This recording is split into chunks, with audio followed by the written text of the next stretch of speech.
ಇಸ್ವಿಯಿಂದ ರಾಜಕಾರಣದಲ್ಲಿ ಇರೋರು ಹಳೆ ಭೂ ಕೈಲಾಸ ಹೊಸ ಪ್ರಿಂಟ್ ಹಾಕೊಂಡು ಹೊಂಟೇವಿ. 50 ವರ್ಷದಲ್ಲಿ 8 ಜನ 9 ಜನ ಚೀಫ್ ಮಿನಿಸ್ಟರ್ ನಾನು ನೋಡಾಗಿದೆ. ಆವತ್ತಿನ ಕಾಲಕ್ಕೂ ಇವತ್ತಿನ ಕಾಲಕ್ಕೂ ಕೇಂದ್ರದಲ್ಲಿ ನಾನು ಮಂತ್ರಿ ಆಗಿದ್ದೆ. ಇಡೀ ರಾಜ್ಯ ಒಬ್ಬ ರಾಜ್ಯದ ಕನ್ನಡಿಗ ದೇವೇಗೌಡನ ಕರ್ಕೊಂಡೋಗಿ ಪ್ರಧಾನಮಂತ್ರಿ ಮಾಡಿದವ್ ನಾನು.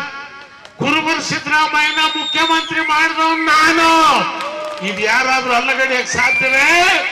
ಇವತ್ತಂತದ್ರಲ್ಲಿ ನನಗಿರೋ ಕೊನೆಯ ಆಸೆ ಒಂದೇ, ಒಬ್ಬ ದಲಿತ ನಾಯಕ ಪ್ರಥಮವಾಗಿ ಒಬ್ಬ ಮಾದಿಗ ಮುಖ್ಯಮಂತ್ರಿಯ ಕೂರಬೇಕು ವಿಧಾನಸೌಧದಲ್ಲಿ. ಅದಾದ್ಮೇಲೆ ಛಲವಾದಿ ಬರಲಿ. ಇಸ್ವಿಯಿಂದ ರಾಜಕಾರಣದಲ್ಲಿ ಇರೋರು ಹಳೆ ಭೂ ಕೈಲಾಸ ಹೊಸ ಪ್ರಿಂಟ್ ಹಾಕೊಂಡು ಹೊಂಟೇವಿ.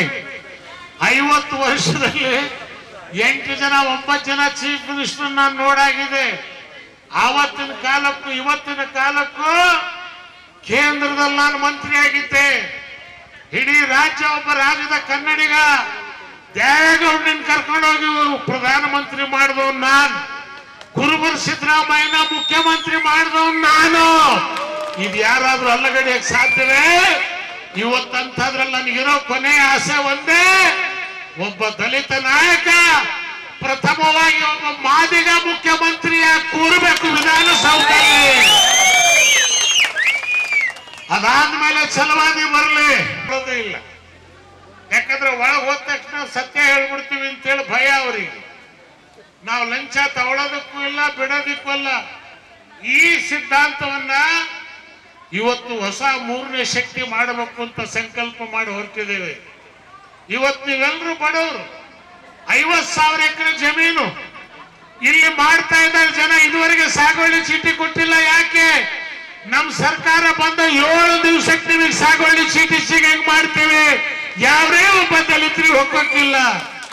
ಕೈಗಾರಿಕೆ ಮಾಡೋದಕ್ಕೆ ಜಮೀನು, ಫಲವತ್ತಾದ ಜಮೀನು ಬೇಕಾ ನಿಮಗೆ? ದೇವನಹಳ್ಳಿ ಹತ್ರ ಹೋಗ್ರ, ಬಳ್ಳಾರಿ ತಾವ ಕಲ್ಲಿನ ಗುಡ್ಡಗಳಿದಾವೆ.